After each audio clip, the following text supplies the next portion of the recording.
નમસ્કાર વિદ્યાર્થી મિત્રો, નવનિર્માણ વિદ્યાલયમાં હું જયેશ પૂજારા આપનું હાર્દિક સ્વાગત કરું છું. વિદ્યાર્થી મિત્રો, આજે આપણે ધોરણ 8 સામાજિક વિજ્ઞાનનો જે 9મો પાઠ છે સંસાધન, તેના વિશે આપણે અભ્યાસ કરવાના છીએ. તો વિદ્યાર્થી મિત્રો, સૌ પ્રથમ તો આપણને એ માહિતી હોવી જોઈએ કે સંસાધન એટલે શું. તો કે સંસાધન એટલે સાધનો. તો આ પાઠમાં આપણે એવા બે સાધનો વિશે અભ્યાસ કરવાના છે. એક તો કુદરતી સંસાધનો અને એક માનવ સર્જિત સંસાધનો. એના વિશે આપણે અભ્યાસ કરવાના છીએ. તો વિદ્યાર્થી મિત્રો, ચાલો આપણે પાઠની શરૂઆત કરીએ. તો કે સંસાધન માનવ સમાજની આર્થિક વૃદ્ધિ અને વિકાસનો મૂળાધાર હોય છે. કે જો સંસાધન છે તે માનવ સમાજની આર્થિક વૃદ્ધિ, કે આપણે આર્થિક રીતે વૃદ્ધિ કરવી હોય, આર્થિક રીતે વિકાસ કરવો હોય તો શેને આધારે થઈ શકે? તો કે સંસાધનને આધારે થઈ શકે. અને તેના દ્વારા આપણી જરૂરિયાતોને સંતોષી શકાય છે. કે આ સાધનો દ્વારા જ આપણી જે જરૂરિયાતો હોય છે, વિવિધ પ્રકારની જે જરૂરિયાતો હોય છે, એને આપણે સંતોષી શકીએ છીએ. હવે આજુબાજુ નિરીક્ષણ કરતાં કુદરતમાં પડેલા અનેક તત્વો આપણને નજરે પડે, પણ તેને આપણે સંસાધન ન કહી શકીએ. કે આપણી આજુબાજુ છે, આપણે નિરીક્ષણ કરીએ તો આપણને ઘણા બધા તત્વો છે તે આપણને નજરે પડે, પણ એ બધા જ છે એને આપણે સંસાધન ન કહી શકીએ. શું કામ ન કહી શકીએ? કારણ કે એ તત્વોને માનવી આવડત કે કૌશલ્યથી પોતાની જરૂરિયાત સંતોષવામાં ઉપયોગમાં લે ત્યારે એ સંસાધન કહેવાય. કે પોતાની આવડત દ્વારા, પોતાના કૌશલ્ય દ્વારા છે એ તત્વનો ઉપયોગ માનવી છે પોતાની જરૂરિયાત સંતોષવા માટે ઉપયોગમાં લે ત્યારે એ સંસાધન કહેવાય. એ પહેલાં એને સંસાધન આપણે કહી શકીએ નહીં. કે ઉદાહરણ તરીકે આપણે લઈએ કે મારી પાસે પેન હોય, પણ હવે પેનનો ઉપયોગ મારે ક્યાં કરવો, કેવી રીતે કરવો, હવે એનું મને જ્ઞાન જ ન હોય અને હું એ પેનનો ઉપયોગ ન કરતો હોય તો એ મારા માટે એ સંસાધન થયું કહેવાય નહીં. એટલે જ્યારે આપણે એનો ઉપયોગ કરી આપણી આવડત દ્વારા, આપણા કૌશલ્ય દ્વારા, તો ત્યારે એ સંસાધન બની જાય. હવે સંસાધન એ કોઈ પણ આવશ્યકતા કે જરૂરિયાતોને સંતોષનાર હોય છે. અને ઉપયોગિતા એ સંસાધનનો શું છે? તો કે ગુણધર્મ છે. હવે અગાઉના સમયમાં માનવી પાસે ખનિજો ખોદવાની કે તેને શુદ્ધ કરવાની આવડત નહોતી. ત્યારે લોખંડ અને બીજી ધાતુઓ કે ખનિજ તેલ સંસાધન નહોતા. પણ જ્યારથી માનવી તે ખનિજોને ખોદી પોતાની જરૂરિયાતો સંતોષતો થયો અને ત્યારથી સંસાધન બન્યા એમ આપણે કહી શકાય. કે જો અગાઉના સમયનો જે માનવી હતો, હવે એ માનવી છે એને ખનિજો ખોદવાની, એટલે કે જમીન નીચે ખનિજો રહેલા છે એ એને ખબર નહોતી, અને ખનિજોને શુદ્ધ કેવી રીતે કરાય એ એનામાં આવડત હતી નહીં. એટલે તેનો ઉપયોગ તે કરતો હતો નહીં. એટલે તેના માટે સંસાધનો નહોતા. પણ જ્યારથી પછી એને ખ્યાલ આવ્યો કે જમીન નીચે ખનિજો રહેલા છે અને એ ખનિજોનો કેવી રીતે ઉપયોગ થાય, તેને શુદ્ધ કેવી રીતે કરાય, એમ તે ઉપયોગમાં લેતો થયો. એટલે ત્યારથી છે તે સંસાધનો બની ગયા એમ આપણે કહી શકીએ. હવે પવનચક્કી દ્વારા વીજળી ઉત્પાદનની ટેકનોલોજીના વિકાસ થવાથી આજના યુગમાં પવન એક અગત્યનું સંસાધન ગણાય છે. અને હજુ પણ ભવિષ્યમાં વિજ્ઞાન અને ટેકનોલોજીના વિકાસ સાથે કુદરતી સંપત્તિમાં પડેલા અનેક તત્વો સંસાધન બનશે. કે હજુ પણ આપણે ભવિષ્યમાં જોઈએ તો વિજ્ઞાન અને ટેકનોલોજીના વિકાસ સાથે, કે વિજ્ઞાન અને ટેકનોલોજીનો જેમ જેમ વિકાસ થશે તેમ તેમ આપણે કુદરતી સંપત્તિમાં જે અનેક તત્વો પડેલા છે, હવે એ તત્વોનો આપણે શું કરશું? તો કે ઉપયોગ કરશું. એટલે એ પણ શું બની જશે? તો કે સંસાધન બની જશે. હવે અહીંયા આપણે સંસાધનોના પ્રકાર છે. તો સંસાધનને આપણે નિર્માણને આધારે મુખ્ય બે પ્રકારમાં વહેંચવામાં આવે છે, બે પ્રકાર પાડવામાં આવે છે. પહેલો પ્રકાર છે કુદરતી સંસાધનો અને બીજો પ્રકાર છે માનવ સર્જિત સંસાધનો. તો જે આપણે કુદરત દ્વારા જે નિર્મિત થતા હોય તો તેને આપણે કુદરતી સંસાધનો કહેવાય. અને માનવ સર્જિત કોને કહેવાય? તો કે માનવ દ્વારા જે નિર્મિત હોય તો એને માનવ સર્જિત સંસાધનો કહેવાય. તો એનો આપણે વિગતે અભ્યાસ આપણે કરીશું.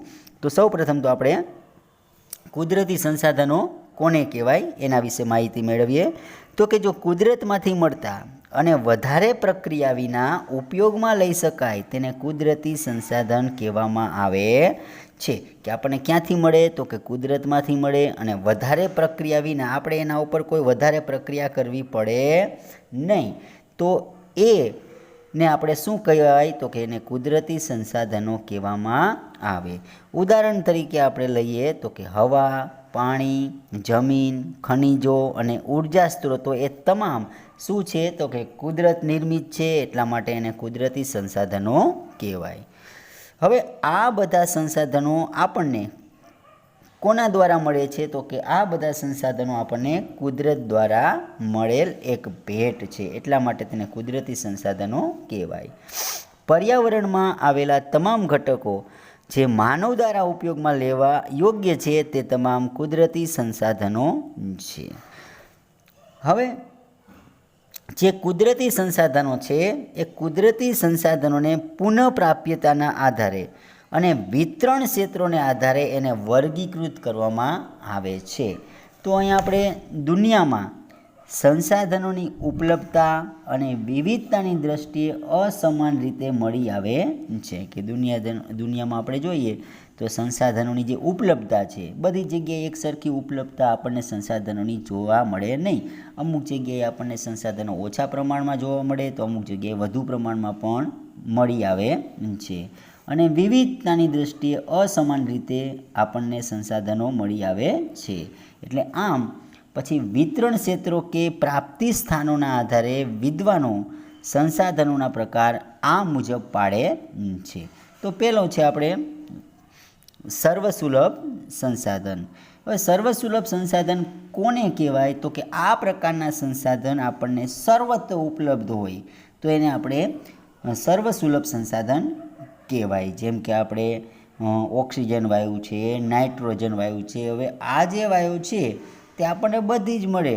આપણે ગમે તે દિશામાં જઈએ તો એ કોઈ પણ જગ્યાએ આપણને ઓક્સિજન અને નાઇટ્રોજન વાયુ મળી રહે. એ બધી જ જગ્યાએ મળે એટલે એને સર્વ જગ્યાએ મળે એટલે એને શું કહેવાય તો કે એને સર્વસુલભ સંસાધન કહેવામાં આવે. ઉદાહરણ તરીકે આપણે જોઈએ તો કે વાતાવરણમાં વ્યાપ્ત જીવસૃષ્ટિ માટે ઉપયોગી એવો વાયુ, ઓક્સિજન અને નાઇટ્રોજન જે બધે જ આપણને મળી રહે છે, એટલા માટે એને સર્વસુલભ સંસાધન કહેવાય. હવે સામાન્ય સુલભ સંસાધન કોને કહેવાય તો કે સામાન્ય રીતે આવા સંસાધનો આપણને સરળતાથી ઉપલબ્ધ હોય છે, જેમ કે જળ, ગોચર અને ગોચર ભૂમિ. કે હવે સામાન્ય રીતે આવા સંસાધનો આપણને સરળતાથી ઉપલબ્ધ હોય, સરળતાથી આપણને એ સંસાધનો મળી જાય. જેમ કે જળ એટલે કે પાણી, એ આપણને સરળતાથી મળી જાય. પછી ગોચર ભૂમિ, ગોચર ભૂમિ એટલે કે જ્યાં આપણે પશુઓને ચરાવતા હોય તે જમીન, તે ભૂમિને શું કહેવામાં આવે તો કે ગોચર ભૂમિ કહેવામાં આવે. તો આવી જમીનો પણ આપણને સરળતાથી મળી જતી હોય એટલે એને સામાન્ય સુલભ છે તે સંસાધનો કહેવામાં આવે. હવે વિરલ સંસાધનો કોને કહેવાય તો કે આ સંસાધનો આપણને મર્યાદિત સ્થાનો પરથી જ પ્રાપ્ત થતા હોય છે. કે અમુક જે મર્યાદિત સ્થળો હોય એ જગ્યાએથી જ આવા સંસાધનો પ્રાપ્ત થાય, બધી જ જગ્યાએથી છે તે આવા સંસાધનો પ્રાપ્ત થાય નહીં. ઉદાહરણ તરીકે લઈએ તો કે કોલસો, વિવિધ ધાતુઓ, ખનિજ તેલ, કુદરતી વાયુ અને યુરેનિયમ. આ જે છે તે આપણને બધી જ જગ્યાએ મળી આવતા નથી, અમુક મર્યાદિત વિસ્તાર હોય ત્યાં જ આપણને મળી આવે છે, એટલા માટે તેને વિરલ સંસાધન કહેવામાં આવે. ત્યાર પછી એકલ સંસાધન જોઈએ તો આ એકલ સંસાધન કોને કહેવાય તો એક કે બે જગ્યાએ જ આપણને મળી આવે તો એને એકલ સંસાધન કહેવામાં આવે. બધી જગ્યાએ ન મળી આવે, કોઈ એક કે બે જગ્યાએ છે તે આપણને મળી આવે. કે જો સમગ્ર વિશ્વમાં જોલેજ એટલે કે ક્યાંક જ એક કે બે જગ્યાએથી મળી આવતા ખનિજો એકલ કે દુર્લભ સંસાધન તરીકે ઓળખાય છે. ઉદાહરણ તરીકે આપણે લઈએ તો કે યુરોપના ગ્રીનલેન્ડમાંથી પ્રાપ્ત થતું ક્રાયોલાઇટ ખનિજ જે આપણને માત્ર ને માત્ર ગ્રીનલેન્ડમાંથી મળે છે, એક જ સ્થળેથી મળે છે, એટલા માટે એને એકલ સંસાધન કહેવામાં આવે.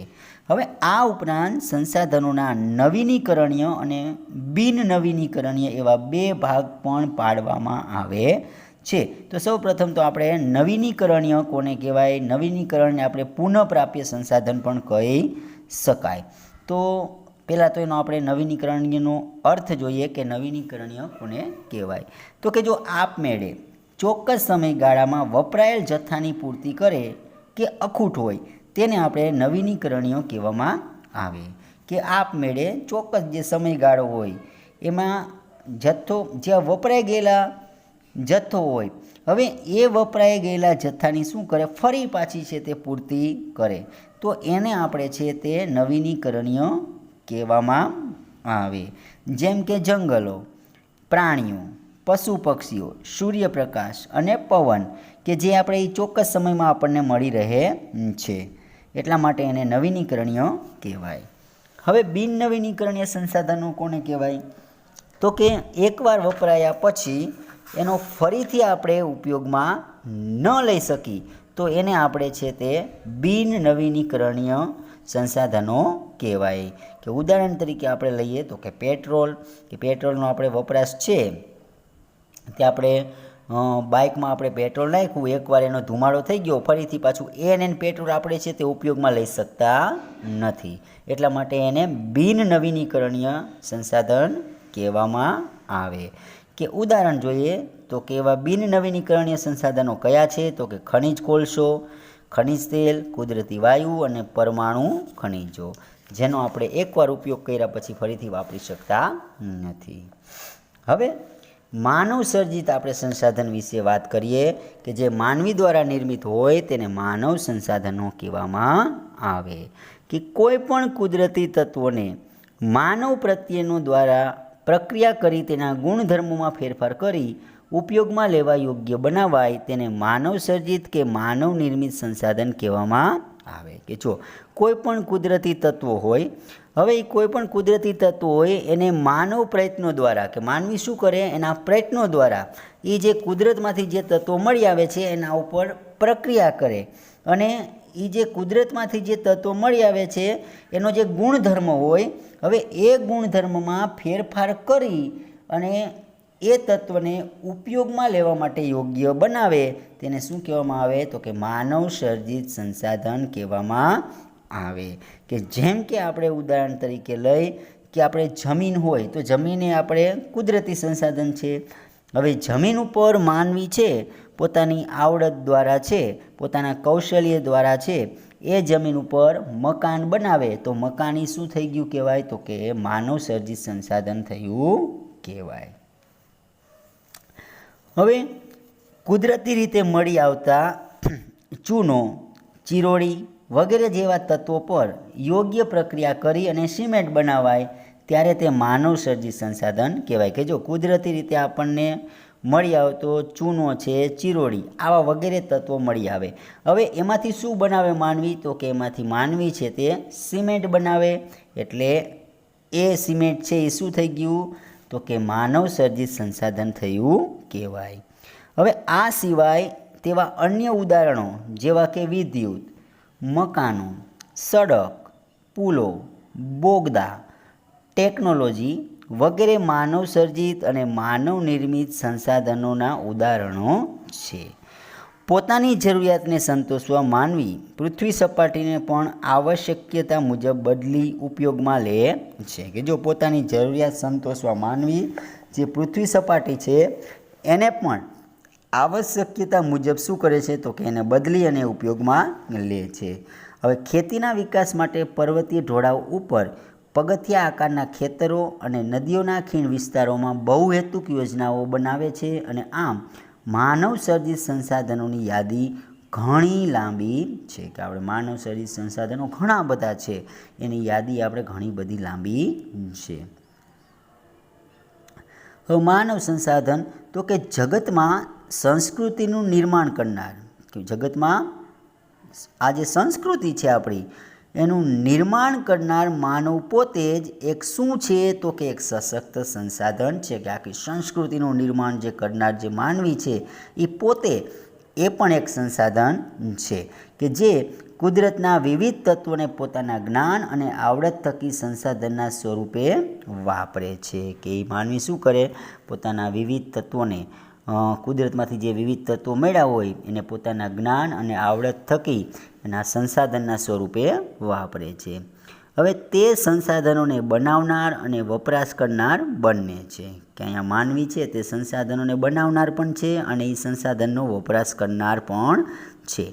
આ પ્રક્રિયામાં માનવ પોતાની શું કરે તો કે બૌદ્ધિક ક્ષમતા મુજબ કુદરત દ્વારા પ્રાપ્ત તત્વોમાંથી ઉત્તમ તત્વો પોતે પસંદ કરે છે. અને આપણે કુદરતી સંપત્તિનો મહત્તમ ઉપયોગ ત્યારે જ કરી શકીએ કે જ્યારે આપણી પાસે તે માટેના કૌશલ્ય, આવડત, જાણકારી કે ટેકનોલોજી. હવે માનવી શું કરે તો કે પોતાની બુદ્ધિ ક્ષમતા મુજબ કે કુદરત દ્વારા જે પ્રાપ્ત તત્વો હોય, હવે એ જે પ્રાપ્ત તત્વો એને મળે એમાંથી જે ઉત્તમ તત્વો હોય એ માનવી શું કરે, પસંદ કરે. અને એમાંથી તે એ જે તત્વ છે એ તત્વો ઉપર માનવી પોતાની કૌશલ્ય દ્વારા, પોતાની આવડત દ્વારા, પોતાની જાણકારી દ્વારા છે એના ઉપર પ્રક્રિયા કરી અને એને ઉપયોગમાં લેવાયુક્ત સંસાધન બનાવે છે. હવે શિક્ષણ અને આરોગ્યની સેવાઓ દ્વારા માનવને એક વિશિષ્ટ પ્રકારનું સંસાધન બનાવે છે અને માનવીની સંસાધન બનાવવાની આ પ્રક્રિયાએ માનવ સંસાધન વિકાસ કહેવાય છે. કે માનવીની સંસાધન બનાવવાની જે પ્રક્રિયા છે, હવે એ પ્રક્રિયાને શું કહેવામાં આવે તો કે માનવ સંસાધન વિકાસ કહેવામાં આવે. ત્યાર પછી ભૂમિ એટલે જમીન વિશે વાત કરીએ તો કે ભૂમિ તમામ સંસાધનોમાં ઉપયોગિતાની દૃષ્ટિએ મોખરાના સ્થાને છે. કે અહીંયા ભૂમિ છે તે બધા જ સંસાધનો કરતાં તે જમીન છે એનો ઉપયોગ વધુ પ્રમાણમાં થાય છે. કે આપણે કોઈ કારખાનું, કોઈ ઉદ્યોગ, ખેતી કરવી હોય તો બધું જ છે તે ક્યાં થાય તો કે જમીન ઉપર થાય. આપણે મકાન બાંધવું હોય તો જમીન ઉપર બાંધવું પડે. એટલે ભૂમિ છે, જે જમીન છે એ ઉપયોગિતાની દ્રષ્ટિએ કેવી છે તો કે મોખરાના સ્થાને છે. હવે પૃથ્વી સપાટીના કુલ ક્ષેત્રફળના લગભગ 29% ભાગ ભૂમિ દ્વારા રોકાયેલો છે. કે પૃથ્વી સપાટીનો જે કુલ વિસ્તાર છે એમાંનો લગભગ 29% ભાગ છે તે જમીન દ્વારા રોકાયેલો છે, ભૂમિ દ્વારા રોકાયેલો છે. સમગ્ર પૃથ્વીના ક્ષેત્રફળની તુલનામાં આ પ્રમાણ અલ્પ લાગે છે. કે સમગ્ર આપણે પૃથ્વી સપાટીની જે આપણે ક્ષેત્રફળની આપણે દ્રષ્ટિએ જોઈએ, વિસ્તારની દ્રષ્ટિએ જોઈએ તો તેની તુલનામાં છે આ પ્રમાણ કેવું લાગે, અલ્પ એટલે કે ઓછું લાગે. પણ આ પૈકી કેટલોક ભાગ માનવ વસવાટની દ્રષ્ટિએ અનુકૂળ નથી. કે અમુક ભાગ એવો હોય કે જ્યાં માનવ વસ્તી ન જોવા મળે, માનવ વસવાટની દ્રષ્ટિએ અનુકૂળ ન પણ હોય. હવે દુનિયામાં ભૂમિ અને આબોહવાના વૈવિધ્યને કારણે જ વસ્તી ગીચતા પર અસર પડે છે. હવે જે પ્રદેશો માનવ વસવાટ માટે યોગ્ય છે ત્યાં વસ્તી ગીચતા વધારે જોવા મળે છે. આથી ઉલટું રણ પ્રદેશો, ગાઢ વનો અને પર્વતીય ભૂપૃષ્ઠ ધરાવતા ક્ષેત્રોમાં વસ્તીની ગીચતા ઓછી જોવા મળે છે. હવે માનવ વસ્તી ઉપર આપણને આબોહવાની પણ અસર જોવા મળે. કે જેમ કે આપણે જોઈએ તો કે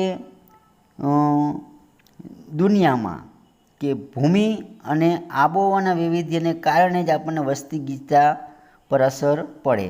કે ઉદાહરણ તરીકે આપણે લઈએ તો કે જે પ્રદેશો માનવ વસવાટ માટે યોગ્ય છે, આબોહવા સારી છે, હવે ત્યાં વસ્તી ગીચતા કેવી હોય તો કે વધારે જોવા મળે. અને આથી ઉલટું કે જેમ કે રણ પ્રદેશો છે, પછી ગાઢ વનો, જંગલો છે, પર્વતીય પ્રદેશ છે, હવે આવા ક્ષેત્રોમાં છે તે લોકો રહેવાનું પસંદ કરતા નથી. એટલા માટે ત્યાં વસ્તી ગીચતા કેવી જોવા મળશે તો કે ઓછી જોવા મળે છે. હવે આપણે જમીન છે એનો ઉપયોગ કઈ રીતે થાય છે એના વિશે માહિતી મેળવીએ તો કે જો ખેતી, ખનિજો, જંગલો ઉપરાંત રસ્તા અને ઉદ્યોગોની સ્થાપના માટે ભૂમિ અનેક રીતે આપણને ઉપયોગી છે. અને વધતી જતી વસ્તીની સાથે સાથે આપણી જરૂરિયાતો પણ સતત વધતી રહે છે. કે જેમ જેમ આપણે વસ્તી વધે તેની સાથે આપણી જરૂરિયાતો પણ કેવી થાય છે તો કે સતત છે, દિન પ્રતિદિન આપણી જરૂરિયાતો પણ વધતી રહે છે. પરંતુ તેની સામે ભૂમિ છે તે કેવું છે તો કે અત્યંત મર્યાદિત સંસાધન છે. હવે આજે ભૂમિની અછત એક વિકટ સમસ્યા બની ચૂકી છે કે અત્યારે હાલના સમયમાં આપણે જમીન છે એની અછત આપણને જોવા મળે છે.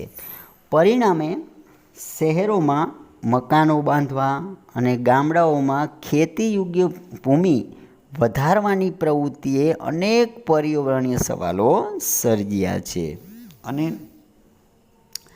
ભૂમિની જરૂરિયાત સંતોષવા માટે માનવીએ જંગલોનું નિકંદન કાઢ્યું છે કે અત્યારે જમીનની અછત જે સર્જાય છે, ભૂમિની અછત જે સર્જાય છે, હવે એ ભૂમિની જરૂરિયાત સંતોષવા માટે માનવી શું કરે છે તો કે જંગલોનું છે તે નિકંદન કાઢી નાખે છે, જંગલનો વિનાશ કરે છે.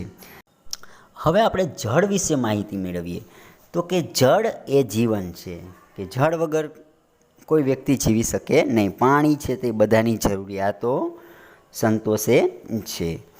હવે એ ઉક્તિ સૂચવે છે કે સજીવ સૃષ્ટિનો આધાર જળ છે કે અહીંયા સજીવ સૃષ્ટિનો આધાર શેના ઉપર રહેલો છે તો કે આખી સજીવ સૃષ્ટિનો આધાર છે એ જળ ઉપર રહેલો છે, પાણી ઉપર રહેલો છે કે કોઈ પણ આપણે વનસ્પતિ હોય, જીવજંતુ હોય, મનુષ્ય હોય, પશુ પંખી હોય તો એનો પણ આધાર છે એ પાણી ઉપર રહેલો છે. પાણી વગર કોઈ પણ જીવી શકે નહીં. એટલે આખી જે સજીવ સૃષ્ટિ છે એનો આધાર જળ છે. અર્થાત જળ એ અગત્યનું કુદરતી સંસાધન છે. હવે પૃથ્વીના ગોળાનું નિરીક્ષણ કરતાં આપણને જણાશે કે લગભગ 3/4 ભાગ પર પાણી અને માત્ર લગભગ 1/4 ભાગ પર ભૂમિ આપણને જોવા મળે છે. હવે એક રીતે જોઈએ તો જળ જથ્થો ઘણો વધારે છે પણ પાણીનું પ્રમાણ વધારે છે. જળનો જથ્થો કેવો છે? ભૂમિ કરતાં વધારે છે. પણ સમુદ્રો અને મહાસાગરોમાં રહેલું પાણી કેવું છે તો કે ખારું છે. જ્યારે ઉપયોગી એવા મીઠા પાણીનો જથ્થો માત્ર ને માત્ર 2.7% જેવો નજીવો છે. અને વળી આ જથ્થામાંથી મોટા ભાગ ઊંચા પર્વત શિખરો, હિમનદીઓમાં એન્ટાર્કટિકા અને આર્કટિકમાં બરફ રૂપે છે. અને તેમાંથી વળી આપણી પાસે માત્ર 1% જેવો અલ્પ મીઠા પાણીનો જથ્થો ભૂમિગત જળ, નદી, સરોવર કે ઝરણા રૂપે ઉપલબ્ધ છે. અને આ જે મીઠા પાણીનો જથ્થો છે તે આપણી જરૂરિયાતો જેવી કે ખેતી માટે સિંચાઈ, પીવા માટે, વાપરવા અને ઉદ્યોગો માટે વપરાય છે. અને નદીઓ પર બંધ બાંધી જળ વિદ્યુત પેદા કરી શકાય છે. આજે દુનિયાના વિવિધ ભાગોમાં દક્ષિણ અમેરિકા, આફ્રિકાના મોટાભાગના પ્રદેશો, મધ્ય પૂર્વ એશિયા, ઓસ્ટ્રેલિયા સહિત વગેરે પ્રદેશોમાં છે તે પીવાના પાણીની ભારે તંગી વર્તાઈ રહી છે. અને ભારતમાં ગુજરાતના સૌરાષ્ટ્ર, કચ્છ, ઉત્તર ગુજરાત તથા રાજસ્થાનના જેસલમેર અને બાડમેર જિલ્લા, દખણના ઉચ્ચ પ્રદેશનો મધ્ય ભાગ વગેરે ક્ષેત્રો છે તે જગ્યાએ ઉનાળામાં પીવાના પાણીની તીવ્ર તંગી અનુભવાય છે. હવે આ વિસ્તારોમાં સમયાંતરે અછત કે દુષ્કાળની સ્થિતિ સર્જાય છે.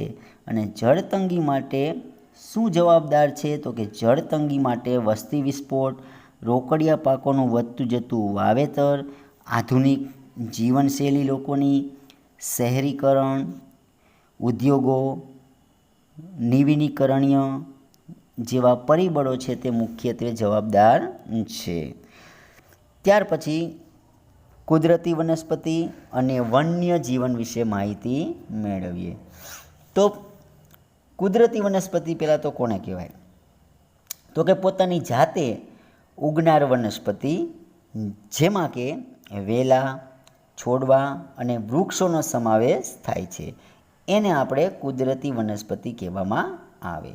હવે આ જે વનસ્પતિ છે તે વિવિધ ભૌગોલિક સંજોગોમાં જુદા જુદા આકાર, સ્વરૂપ અને ઊંચાઈમાં આપણને વનસ્પતિ જોવા મળે છે.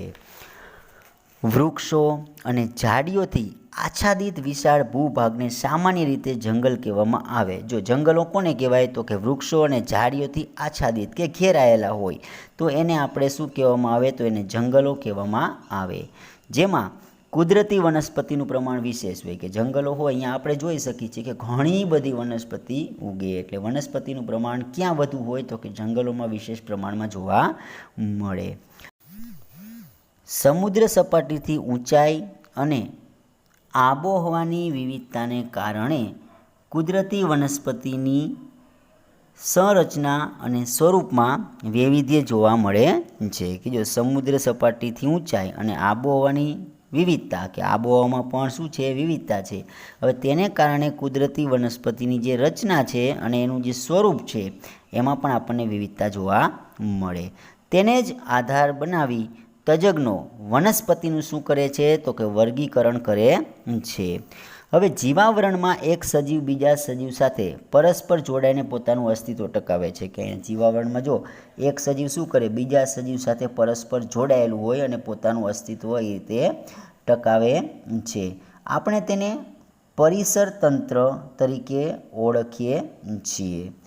હવે વનસ્પતિ આપણી અનેક જરૂરિયાતો પૂરી કરે છે, ઉપરાંત તે પ્રાણી સૃષ્ટિને આવાસ અને ખોરાક પણ પૂરો પાડે છે. કે વનસ્પતિ જેમ આપણી જરૂરિયાત પૂરી કરે છે એવી જ રીતે તે પ્રાણીઓની આવાસ પણ પૂરો પાડે છે અને પ્રાણીઓનો છે તે ખોરાક પણ પૂરો પાડે છે. વાતાવરણમાં ઓક્સિજન અને કાર્બન ડાયોક્સાઇડનું સંતુલન, ઇમારતી અને બળતણનું લાકડું, જમીન ધોવાણનું અટકાવ કરવું, ભૂગર્ભજળની જાળવણી, વિવિધ ફળો, ઔષધિઓ, ગુંદર, ઉદ્યોગો માટે કાચો માલ જેવી અનેક આપણી વિવિધ જરૂરિયાતો છે તે જંગલમાંથી સંતોષાય છે. વિવિધ પશુ પંખીઓ, કીટકોનો સમાવેશ આપણે વન્ય જીવનમાં થાય છે. કે અહીંયા વિવિધ પશુ પંખીઓ હોય અને કીટકોનો સમાવેશ છે તે વન્ય જીવનમાં થાય છે. અને જેમાંથી આપણને શું મળે તો કે માંસ, ચામડા, રૂંવાટીવાળી ખાલ એટલે ચામડી, ઊન વગેરે પ્રાપ્ત થાય છે. મધમાખી જેવા કીટકો આપણને મધ આપે છે અને ફૂલોના પરાગનયનમાં મહત્ત્વની ભૂમિકા ભજવે છે. પક્ષીઓ વિવિધ કીટકોનો આહાર કરી તેની સંખ્યા નિયંત્રિત રાખે છે. તો પરિસર તંત્રમાં દરેક નાના મોટા સજીવની શું હોય છે તો કે અનન્ય ભૂમિકા હોય છે. હવે છેલ્લા 200 વર્ષોમાં માનવીએ જમીન મેળવવાની ભૂખે જંગલોનું શું કર્યું છે તો કે નિકંદન કાઢ્યું છે, જંગલનો વિનાશ કરી નાખ્યો. શા કારણે તો કે જમીન મેળવવાની ભૂખને કારણે. હવે પરિણામે જંગલોનું આચ્છાદન સતત ઘટી રહ્યું છે અને આથી મૂલ્યવાન વન સંસાધન સામે નજીકના ભવિષ્યમાં ભારે ખતરો ઊભો થયો છે. અને જંગલોના નષ્ટ થવાની સાથે સાથે વન્યજીવોના અસ્તિત્વ સામે સંકટની સ્થિતિ ઉપરાંત આબોહવામાં પરિવર્તન અનુભવાય છે.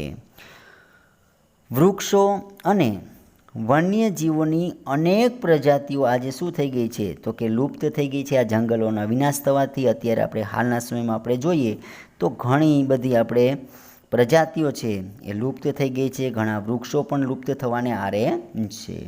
હવે આ સ્થિતિ મોટે ભાગે કુદરતમાં માનવીય હસ્તક્ષેપનું પરિણામ છે. કે અત્યારે આ જે પ્રાણીઓ અમુક લુપ્ત થઈ ગયા છે, વૃક્ષો અમુક લુપ્ત થઈ ગયા છે, તેની પાછળ જવાબદાર કોણ છે તો કે તેની પાછળ માનવી જવાબદાર છે. શિંગડા, દાંત, ચામડું, રૂંવાટીદાર ખાલ, હાડકાં વગેરે મેળવવાની માનવીની લાલસા અને બેફામ શિકારથી જંગલોમાં વન્યજીવોની સંખ્યામાં ભારે ઘટાડો થયો છે. હવે અહીંયા એક વિગત છે આપણે આટલું જાણવામાં તો કે ચિત્તો એ ભારતભરના જંગલોમાંથી શું થઈ ગયો છે તો કે લુપ્ત થયો છે. હવે ગીધની સંખ્યા છે એ ગીધની સંખ્યામાં પણ ભારે ઘટાડો નોંધાણો છે. કચ્છ જિલ્લામાં એક સમયે જોવા મળતું ઘોરાડ પક્ષી આજે માત્ર આંગળીના વેઢે ગણી શકાય એટલા જ જૂજ બચ્યા છે. હવે આપણે સંસાધનોનું સંરક્ષણ કે સંસાધનો છે એનું રક્ષણ કેવી રીતે કરવું જોઈએ તો કે સંસાધનો માનવ જીવન માટે અગત્યના છે. કે જો આ સંસાધનો છે એ આપણું જીવન ટકાવી રાખવા માટે શું છે તો કે અગત્યના છે. હવે તેના વિના આપણું જીવન કલ્પી શકાતું નથી, કે એટલે સંસાધનો વિના આપણા જીવનની આપણે કલ્પના પણ કરી શકીએ નહીં. વધતી જતી વસ્તી અને ટેકનોલોજીના અસાધારણ વિકાસથી સંસાધનોનો વપરાશ દિન પ્રતિદિન વધી રહ્યો છે અને આ પરિસ્થિતિમાં કેટલાક સંસાધનો આજે ખૂટી પડવાની અણીએ છે, કે અત્યારે આપણે ટેકનોલોજીનો વિકાસ થયો છે, તે ટેકનોલોજીના વિકાસ થવાથી આ સંસાધનો જે છે હવે એ સંસાધનોનો દિન પ્રતિદિન વપરાશ શું થતો જાય છે, તો કે વધતો જાય છે અને એવી પરિસ્થિતિ ઊભી થાય છે કે અમુક જે સંસાધનો છે એ અત્યારે ખૂટી પડવાની અણી ઉપર છે. માનવીની આજની પ્રગતિ અને આધુનિક જીવનશૈલી સંસાધનોના અભાવમાં ટકી શકવા અસમર્થ છે. આજે ભવિષ્યની સ્થિતિ અંગે વિચારવું જોઈએ અને સંસાધનોનો આયોજનપૂર્વક અને કરકસર ઉપયોગ કરવો જોઈએ, કે આપણે ભવિષ્યની પેઢી વિશે વિચારવું જોઈએ અને એ મુજબ આપણે સંસાધનોનું આયોજનપૂર્વક અને કરકસરપૂર્વક છે તે આપણે એનો ઉપયોગ કરવો જોઈએ. હવે આપણે સંસાધનોના સંરક્ષણના ઉપાયો જોઈએ, કે સંસાધનોનું રક્ષણ કરવા માટે કયા કયા ઉપાયો કરવા જોઈએ. તો પહેલો ઉપાય છે જમીન ધોવાણથી ફળદ્રુપતામાં ઘટાડો થતો હોવાથી તેને અટકાવવું, કે જમીન ધોવાણથી શું થાય, તો કે જમીનની ફળદ્રુપતા છે એમાં ઘટાડો થાય, એટલે જમીનનું ધોવાણ થતું અટકાવવું જોઈએ. હવે રાસાયણિક ખાતરોનો વપરાશ લાંબે ગાળે જમીનની ગુણવત્તા નીચી લાવે છે, તેથી તેનો ઉપયોગ સમજદારીથી કરવો અને તેને બદલે કુદરતી છાણિયા ખાતરને વાપરવું. કે અહીંયા રાસાયણિક જે ખાતરો છે હવે એ વધુ પડતા રાસાયણિક ખાતરને કારણે છે તે જમીનની ગુણવત્તા શું થઈ જાય, તો કે ઘટી જાય. તેથી રાસાયણિક ખાતરનો આપણે છે તે સમજદારીપૂર્વક એનો ઉપયોગ કરવો જોઈએ, ઓછા પ્રમાણમાં એનો ઉપયોગ કરવો જોઈએ અને રાસાયણિક ખાતરને બદલે છે તે કુદરતી છાણિયા ખાતરનો આપણે ઉપયોગ વધારવો જોઈએ. ત્યાર પછી વધુ પડતી સિંચાઈથી જમીનની ઉત્પાદન શક્તિ ઘટે છે, તેથી ટપક સિંચાઈનો વ્યાપ વધારવો જોઈએ. ત્યાર પછી જંતુનાશકો જમીન અને જળ સ્ત્રોતો પ્રદૂષિત કરે છે, કે જંતુનાશકો છે એ જમીન અને જળ સ્ત્રોતોને પ્રદૂષિત કરે છે. હવે તેના વિકલ્પે જૈવ જંતુનાશકોના વપરાશને ઉત્તેજન આપવું જોઈએ. વન્યજીવ પરિતંત્રની સમતુલા વન્યજીવ જે પરિતંત્રની સમતુલા માટે અગત્યના છે, તેથી તેનો શિકાર રોકવા સખત શું કરવા જોઈએ, તો કે કાયદા કરવા જોઈએ. ત્યાર પછી જંગલ વિસ્તારોમાં પશુચરણ અને વૃક્ષ છેદનને અટકાવવા ખાસ પગલાં લેવા જોઈએ. ચોમાસામાં જે વહી જતું જે પાણી હોય એ વહી જતા પાણીને રોકી જળ સંચય કરી અને સૂકી ઋતુમાં પાણીની તંગી છે તે આપણે નિવારી શકાય છે. ત્યાર પછી તળાવ કે સરોવરમાં જમા થયેલ જે કાપ દૂર કરી તેને ઊંડા કરવાથી પાણીનો છે તે આપણે સંગ્રહ વધી શકે છે. વરસાદી પાણીને રોકવા માટે શું કરવું જોઈએ, તો કે વરસાદી પાણી રોકવા માટે ચેકડેમ બનાવી ખેતી માટે પાણીની સમસ્યા હલ કરી શકાય છે. એટલા માટે વરસાદી પાણી છે એને રોકવું જોઈએ. વપરાયેલ પાણીને પુનઃ ઉપયોગમાં લાવવું, કે જે પાણી વપરાઈ ગયેલું છે એને ફરીથી ઉપયોગમાં લઈ શકાય તેવી યોજના કરવી જોઈએ.